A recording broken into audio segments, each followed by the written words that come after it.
दायरे में कारोबार होते हुए दिखाई दे रहा है। अर्निंग्स का इंपैक्ट स्पेसिफिक स्टॉक्स पर, जहां पर उसी तरीके का रिएक्शन भी देखने को मिल रहा है। इंडेक्स देखेंगे तो एक दायरे में ट्रेड कर रहा है। निफ्टी बहुत से दायरे में कारोबार करते हुए 24,380 के मौजूदा लेवल्स हैं, बिल्कुल फ्लैट रेट कर रहा है निफ्टी बैंक, और साथ ही mid cap small cap index भी लेकर आते हैं आपके सामने। तो सेंसेक्स में भी सिमिलर ट्रेंड देखने को मिल रहा है, जो कि निफ्टी में दिखाई दे रहा है फिलहाल। और निफ्टी बैंक भी दायरे में है, अब तो पिछले कुछ घंटों से फ्लैट ट्रेड कर रहा है दिन के लोअर लेवल्स के आसपास। एक्शन कहीं है तो मिड कैप्स में 1.25% ऊपर इंडेक्स दिन के ऊपरी स्तरों के आसपास ट्रेड कर रहा है। स्मॉल कैप इंडेक्स में भी 0.25% की बढ़त देखने को मिल रही है आज के सेशन में। अब एनएससी स्टैट्स देखेंगे तो मार्केट की ब्रेथ नेगेटिव साइड पर इंक्लाइंड है। 763 स्टॉक से जो बढ़कर ट्रेड कर रहे हैं, 1513 स्टॉक से जो गिरावट के साथ कर रहे हैं कारोबार आज के सेशन में। सेक्टोरल परफॉर्मेंस दिखाते हैं अब, और वहां देखते हैं क्या रुझान देखने को मिल रहा है। सेक्टोरल मूव्स देखेंगे तो आज के सेशन में सबसे ज्यादा कहीं एक्शन, अगर इनफैक्ट एनएससी स्टैट्स अब अपडेट हुए हैं, वही क्योंकि ब्रॉडर मार्केट में बाइंग है, इसीलिए बढ़ने वाले स्टॉक्स की संख्या ज्यादा होनी चाहिए थी, लेकिन अब 1444 स्टॉक्स से जो तेजी के साथ ट्रेड कर रहे हैं, ये आंकड़े सही हैं। अगर हम सेक्टोरल मूव्स देखें आज के सेशन में तो आउट परफॉर्म कर रहा है Nifty auto, UK FTA trade deal के बाद 1.25% ऊपर है। निफ्टी मेटल 1% ऊपर, निफ्टी एनर्जी आधा 0.1% ऊपर है। रियल्टी पीएसयू बैंक में भी हरे निशान में कारोबार हो रहा है। डिफेंसिव आज पार्टिसिपेट नहीं कर रहे हैं। निफ्टी एफएमसीजी, फार्मा, आईटी लाल निशान में ट्रेड कर रहे हैं। आईटी हालांकि फ्लैट है और निफ्टी फार्मा इंडेक्स भी फ्लैट ही कारोबार कर रहा है। ट्रेड्स कैसे ले, इस पर करते हैं बातचीत। अमित त्रिवेदी ये सिक्योरिटी से हमारे साथ बने हुए। अमित नमस्कार, बताइए पहले तो निफ्टी बैंक निफ्टी पर राय रिमेनिंग सेशन के लिए। जी नमस्कार। देखिए, निफ्टी में बात करें तो कहीं ना कहीं पे एक मोमेंटम पॉज है। कुछ 11 से 12% की जो रैली है, उसके बाद अगर देखा जाए तो कहीं ना कहीं पे जो डायरेक्शनल है वो मोमेंटम मिसिंग है। पिछले 3 दिन से अगर देखा जाए तो 24,500 के ऊपर क्लोज नहीं दे पा रहा है, लेकिन एट द सेम टाइम अगर डाउन साइड में देखें तो 24,200 के जो लेवल्स वो होल्ड भी कर रहे हैं। तो ये टिपिकल नेचर है साइडवेज कंसोलिडेशन का, जहां पर मुझे लग रहा है आगे जाके भी थोड़ा और कंसोलिडेशन रह सकता है। पर ट्रेंड की बात करें, अंडरटोन की बात करें तो 24,000 के ऊपर जब तक है तब तक मुझे लग रहा है अंडरटोन पॉजिटिव रहेगा। But comparatively yes, bank Nifty का भी अगर देखा जाए तो बैंक निफ्टी में भी पिछले कुछ हफ्तों से ऑलरेडी एक करेक्टिव मोड पे है। बट ओवरऑल स्ट्रक्चर वाइज देखा जाए तो 53,000 एक काफी अच्छा सपोर्ट है, तो इवेंचुअली थोड़ा और कंसोलिडेशन पॉसिबल है। बट इवेंचुअली मुझे लग रहा है कि बैंक निफ्टी में ऊपर में 56,000 के ऊपर के जो लेवल है वो रिविजिट कर सकता है। बट कहीं ना कहीं पे मिड कैप 100 इंडेक्स पे एक रिन्यूड बाइंग इंटरेस्ट दिख रहा है, तो मुझे लग रहा है मिड कैप स्पेस पे सिलेक्टिवली बाइंग रहेगी। ओके, स्टॉक स्पेसिफिक अप्रोच फिर क्या है आपके? देखिए, एयू स्मॉल फाइनेंस बैंक पे ध्यान रख सकते हैं। काफी अच्छा एक अपसाइड मोमेंटम देखने मिला था पिछले कुछ दिनों से। थोड़ा नो डाउट थोड़ा करेक्टिव मोड पे स्टॉक रहा था, लेकिन डाउन साइड में जो 650-660 के लेवल्स वो डिफेंड किए उसने, और अगेन एक रिन्यूड बाइंग इंटरेस्ट स्टॉक में दिख रहा है। ओवरऑल स्ट्रक्चर में देख रहा हूँ तो यहाँ पर अपसाइड पोटेंशियल काफी है, रिस्टोरेबल फेवरेबल है। सो करंट मार्केट प्राइस पे AU small finance bank buy कर सकते हैं। 650 का स्टॉप लॉस रखना चाहिए, और अपसाइड टारगेट की बात करें तो ऊपर में 770 के लेवल्स आ सकते हैं। ओके, चलिए, तो ये बात हुई आपके लिए ट्रेड्स की। अब मिड कैप्स का हाल लेकर आते हैं आपके सामने, और गेनर्स लूजर्स दिखाते हैं आपको। इंडेक्स आपने देखा है, लेकिन कुछ सेलेक्ट पॉकेट्स लेकर आते हैं जहां पर मोमेंटम आज के कारोबार में देखने को मिल रहा है। शुरुआत करते हैं उन पॉकेट्स के साथ जो आज के मार्केट में तेज है। एनबीएफसी देखिए, हालांकि अर्निंग्स का इंपैक्ट यहाँ ज्यादा है। पिरामल एंटरप्राइजेस 7.5% ऊपर, मुथूट फाइनेंस 4.25% ऊपर, पेटीएम 7.5% ऊपर है। पूनावाला फिनकॉर्प में 3.5% की तेजी देखने को मिल रही है। मेटल स्टॉक्स मजबूत, हिंदुस्तान जिंक 2.25% ऊपर, 2% ऊपर नाल्को, एनएमडीसी 2% ऊपर है। सेल में भी 1.5% की तेजी के साथ ट्रेड हो रहा है इस समय। Auto ancillary stock Sundaram fasteners 5% ऊपर, भारत फोर्ज 4% ऊपर, 3.5% ऊपर संवर्धना मदरसन एक्साइड 1% की तेजी के साथ कर रहा है कारोबार। केमिकल स्टॉक्स में SRF, Sudarshan chemical, Sumitomo chemical 5% तक मजबूत हैं आज के सेशन में। एफएमसीजी स्टॉक्स लाल निशान में, गोल्ड Phillips, Bajaj consumer, Radico Khaitan 4% तक नीचे ट्रेड कर रहे हैं आज के सेशन में। तो ये रही वो पॉकेट जहां पर सबसे ज्यादा एक्शन आज के कारोबार में देखने को मिल रहा है। लेकिन चलिए आगे बढ़ेंगे और अब बात करेंगे रिजल्ट्स की। पॉलीकैब के नंबर्स आए हैं, अनुमान से बेहतर ये नंबर्स दिखाई दे रहे हैं, क्योंकि चौथी तिमाही में जो पॉलीकैब का मुनाफा है वो 33% बढ़ा है। आय में 25% की ग्रोथ देखने को मिली है। मार्जिन भी सुधरे हैं। नंबर्स पर बातचीत करने के लिए हमारे साथ कंपनी के सीएफओ गंधर्व तोंगिया मौजूद हैं। गंधर्व जी नमस्कार, स्वागत है आपका। और सबसे पहले तो अर्निंग्स की बात करें तो ठीक दिखाई दे रही हैं, लेकिन अगर हम बाइफर्केट करके देखें तो किन किन पॉकेट्स ने, किन किन सेगमेंट्स में कैसा परफॉर्म किया है, ग्रोथ ड्राइवर्स क्या रहे हैं इस क्वार्टर में? बहुत बहुत धन्यवाद आपके चैनल पे हमें बुलाने के लिए। आपने बिल्कुल सही कहा, बहुत शानदार नतीजे रहे हैं। कंपनी के इतिहास में पहली बार हमने सालाना 22,000 करोड़ के आसपास का कारोबार किया है। प्रॉफिट पहली बार 2,000 करोड़ के ऊपर गया है। अगर चौथी तिमाही की बात करें तो वो भी लगभग 7,000 करोड़ थी, जो पहली बार हमने किया है। तो ओवरऑल चाहे चौथी तिमाही की बात करें या पूरे साल की बात करें, टॉप लाइन की बात करें कि बॉटम लाइन की बात करें, सब अच्छी तरह से हमारा प्रदर्शन रहा है। अगर मैं बिजनेस बाई बिजनेस आपसे बात करूं, हमारा एक कोर बिजनेस है जो केबल एंड वायर का है, जो 84% हमारे बिजनेस टोटल बिजनेस को कंट्रीब्यूट करता है। वहां पे अच्छा ग्रोथ हुआ है, केबल में भी और वायर में भी। एक्सपोर्ट जो कुछ साल पहले 2-3% हुआ करता था, वो बढ़ के अभी 5-6-7% के आसपास तक आ गया है और आगे के सालों में और बढ़ेगा।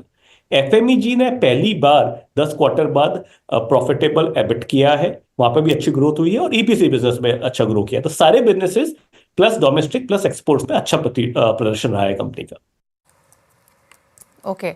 अच्छा, अगर हम वायर्स और केबल सेगमेंट की बात करें तो आपने कंसिस्टेंटली आउट परफॉर्म किया है वायर्स एंड केबल इंडस्ट्री में। वॉल्यूम ग्रोथ कैसी रही है? डिस्ट्रीब्यूशन प्राइसिंग पर्सपेक्टिव पे किस तरीके के नंबर्स दिखाई दे रहे हैं, और कुछ नए प्रोजेक्ट्स जो आपने ऐड किए हों? केबल एंड वायर बिजनेस के अंदर अगर अपन देखेंगे तो लगभग लगभग मिड टीन्स में ग्रोथ रही है हमारी वॉल्यूम की। एफएमईजी में काफ़ी अच्छी ग्रोथ रही है। मैं जैसे पहले आपको बता रहा था कि हमने पिछले क्वार्टर में गाइडेंस दिया था अगले 5 साल का। सो केबल एंड वायर बिजनेस हमें ऐसा लगता है कि इंडस्ट्री ग्रोथ रेट का 1.5 गुना के हिसाब से आगे बढ़ेगा, और एफएमईजी 1.5 से 2 गुना इंडस्ट्री ग्रोथ रेट से बढ़ेगा। तो अगले 5 साल के अंदर दोनों बिजनेस के अंदर अच्छी ग्रोथ दिख रही है। ओके।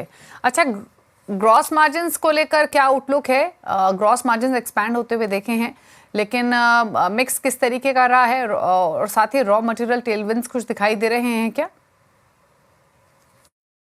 बिल्कुल, आपने सही कहा। हमारा ग्रॉस मार्जिन और एबिटा परसेंटेज भी ओवरऑल गाइडेड रेंज के अंदर रहा है। हम 11 से 13% के बीच में generally cable and wire business पे काम करना चाहते हैं। इस साल थोड़ा सा बेटर है, पर गाइडेड रेंज हमारी वही है। एफएमईजी में जैसे मैं थोड़ी देर पहले जिक्र कर रहा था कि प्रॉफिट भी बढ़ गई है, उसमें काफ़ी अच्छा काम किया है, प्रीमियमाइजेशन पे काम किया है, रेवेन्यू मिक्स पे काम किया है। जो ज़्यादा प्रॉफिटेबल बिजनेस है उन पर ज़्यादा फोकस किया है, जिससे अच्छी प्रॉफिट आ पाए।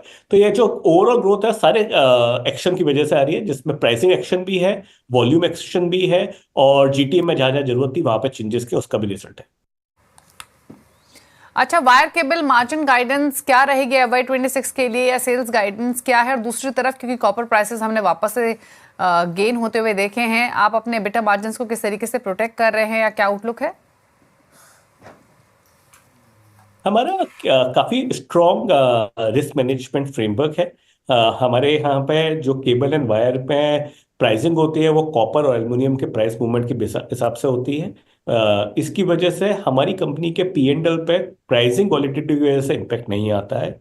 जैसे मैं थोड़ी देर पहले जिक्र कर रहा था कि हमें लगता है 11 से 13% एबिटा मार्जिन हम इस कंपनी में केबल एंड वायर में मेंटेन कर सकते हैं, और आगे के सालों में भी वो मेंटेन कर पाएंगे, उसकी पूरी कोशिश करेंगे। एफएमईजी एक बिजनेस है जहां पे 10 क्वार्टर बाद थोड़ी प्रॉफिटेबिलिटी आई है, और धीरे धीरे हर साल और इम्प्रूव करने की कोशिश करेंगे, जिससे लगभग 8 से 10% तक पहुंच जाए अभी से 5 साल के अंदर अंदर। अच्छा, सेगमेंट वाइज अगर ग्रोथ देखें तो कैसी देखने को मिली है विद इन FMEG?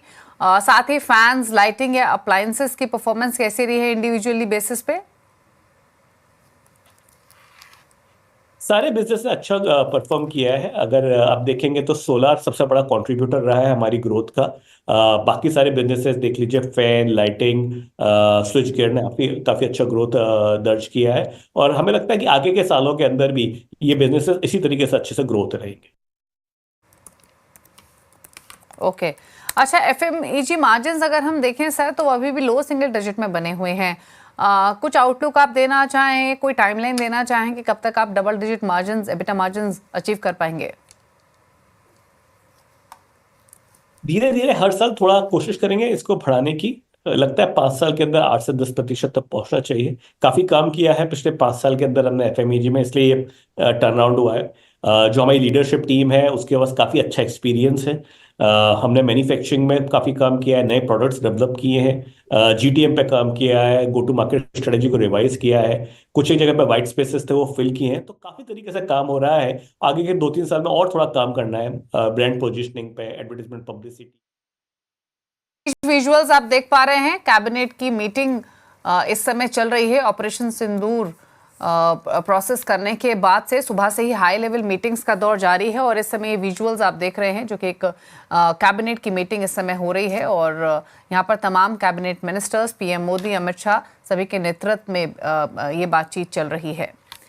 और इनफैक्ट हमने देखा भी कि पीएम मोदी ने सेना की तारीफ की, जिस तरीके से ऑपरेशन सिंदूर पूरी तरीके से एग्जीक्यूट किया गया और कैबिनेट बैठक में भी सेना की तारीफ की पीएम मोदी ने। ये जो विजुअल्स आप देख रहे हैं और जो बयान पीएम मोदी की तरफ से ऑपरेशन सिंदूर के बाद पहली बार आया, जिसमें उन्होंने ये कहा है कि देश के लिए गर्व का पल है। पीएम मोदी की तरफ से ये बयान आते हुए दिखाई दे। विजुअल्स आप देख पा रहे हैं ऑपरेशन सिंदूर के बाद और ये पहला बयान इनफैक्ट पीएम मोदी की तरफ से आते हुए दिखाई दिया है। कल देर रात ऑपरेशन सिंदूर लॉन्च किया गया और जिसमें भारत को कामयाबी हासिल हुई और पीएम मोदी, साथ में पीएम मोदी अभी ये भी बोल रहे हैं कि सशस्त्र बलों ने बेहतर स्ट्राइक की। तो एक सक्सेसफुल एग्जीक्यूशन के बाद ऑपरेशन सिंदूर के ये कैबिनेट मीटिंग होते हुए, जिसके विजुअल्स आप अपनी स्क्रीन पर अभी देख पा रहे थे, जिसमें पीएम मोदी ने तारीफ की है। इनफैक्ट ये मीटिंग अब से थोड़ी देर पहले कंक्लूड हुई थी। ये विजुअल्स अभी हमारे पास आए हैं जो हम आपको दिखा रहे थे कैबिनेट मीट के। हालांकि इस मीटिंग में जो पूरा ऑपरेशन सिंदूर एग्जीक्यूट किया गया उस पर तो बातचीत हुई ही, साथ ही सेना की भी तारीफ की पीएम मोदी में, जहां पर उन्होंने कहा कि ये देश के लिए गर्व का पल है और सही तरीके से, बहुत सही मायनों से इस ऑपरेशन सिंदूर को एग्जीक्यूट किया गया है। ये बयान पीएम मोदी की तरफ से आते हुए।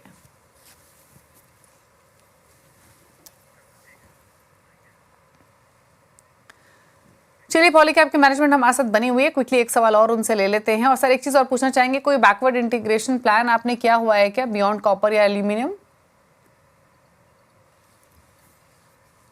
नहीं, अभी जहां तक हमें जरूरत है उतना हमारे पास में ऑलरेडी बैकवर्ड इंटीग्रेशन है। पर अगले 5 साल में हमें लगता है 6 से 8 हज़ार करोड़ रुपए का इन्वेस्टमेंट करना होगा, जिसके अंदर सब तरह की जो फैसिलिटीज है उसकी कैपेसिटी बढ़ाएंगे। पिछले 5 साल में करीब 25% के आसपास का रेवेन्यू क्या कर रहा है। आगे भी अच्छा परफॉर्मेंस की उम्मीद है हमें हमारे आप से। तो ग्रोथ को सपोर्ट करने के लिए कैपेसिटीज पर काम करना पड़ेगा और 5 से 8 हज़ार करोड़ रुपए, 6 से 8 हज़ार करोड़ रुपए अगले 5 साल में हम इन्वेस्ट करेंगे। अच्छा, एक चीज और, 40,000 प्लस रिटेल टच पॉइंट्स आपने ऐड किए हैं पिछले 2 सालों में। अभी ओवरलैप बिटवीन WNC और FMEG किस तरीके का देखने को मिल रहा है इन एक्सपेंशन?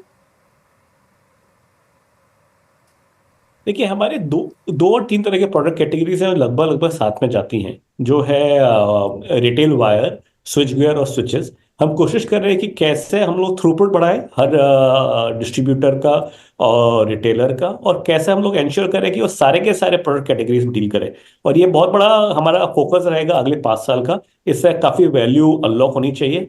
हम तरीके निकाल रहे हैं कैसे हम इलेक्ट्रीशियंस को एंटरप्रेन्योर बनाएं, उनको और मजबूती दें जिससे वो ग्रो हो पाए। तो इस पर काफ़ी काम हो रहा है और अगले 5 साल के अंदर और काम करेंगे। चलिए, तो ये बात हुई पॉलीकैब की। स्टॉक पर राय ले लेते हैं क्विकली। अमित, क्या राय आपकी स्टॉक पर? और थैंक यू सर आने के लिए शो में और अर्निंग्स पर कमेंट करने के लिए। अमित, आप बताइए पॉलीकैब पर राय।